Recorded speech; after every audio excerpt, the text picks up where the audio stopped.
Bonjour à tous, donc cette vidéo concerne les corrections du jeudi 2 avril. Donc pour la question en anglais sur la date, what's the date today? Today it's Thursday, the 2nd of April. J'ai oublié de changer le, le mois. Nous avons changé de mois. Thursday, the 2nd of April 2020. Alors, je précise que c'est une lecture de date en anglais britannique. Il existe une autre lecture de date en anglais américain et peut-être même d'autres pour les autres pays anglophones. Donc, je vous ai remis What's the weather like this morning? This morning it was sunny and all the day long it was sunny too. Donc, c'est la même description que mardi, puisque nous avions le même temps. Donc, je ne reviens pas sur le début des exercices. C'est détaillé à l'écrit. Donc, vous verrez, je vous ai mis même des couleurs. Faites attention pour l'écriture sous la forme canonique, dans le calcul mental, à bien faire attention en fait aux zéros. Parce que vous savez que chaque chiffre a sa place. Donc, ici, notamment, nous avions 1203 millièmes, donc 1, puisque 1000 millièmes c'est égal à 1, donc 1000 millièmes correspond à 1, 1 plus 2 dixièmes plus 3 millièmes directement parce que nous avons 0 centième ici.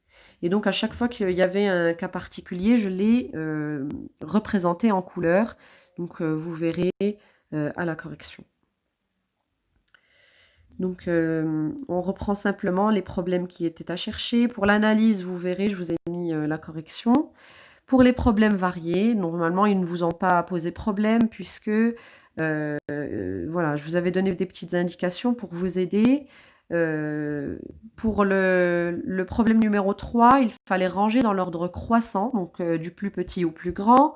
Et je vous avais dit en petite aide de mettre au millième pour vous aider parce que il faut avoir les mêmes dénominateurs pour savoir comparer, pour pouvoir comparer des fractions différentes. Alors, pour le 3/4, je vous rappelle qu'on avait vu un 3/4. Quand on parle de 3/4, son équivalent au millième, c'est bien 750 millièmes. Au centième, c'est 75 centièmes. Donc ici, au millième, c'était 750 millièmes. Je vous ai mis à chaque fois l'équivalent entre parenthèses au millième. Et donc pour la recherche de la durée entre les deux horaires qui étaient donnés dans le problème numéro 4, moi j'ai tout transformé en minutes d'abord. J'ai fait mon calcul parce que 23h16 moins 20h51, ça pose aussi problème entre les minutes. On ne peut pas faire 16 moins 51. Donc la manière la plus simple, c'est de tout mettre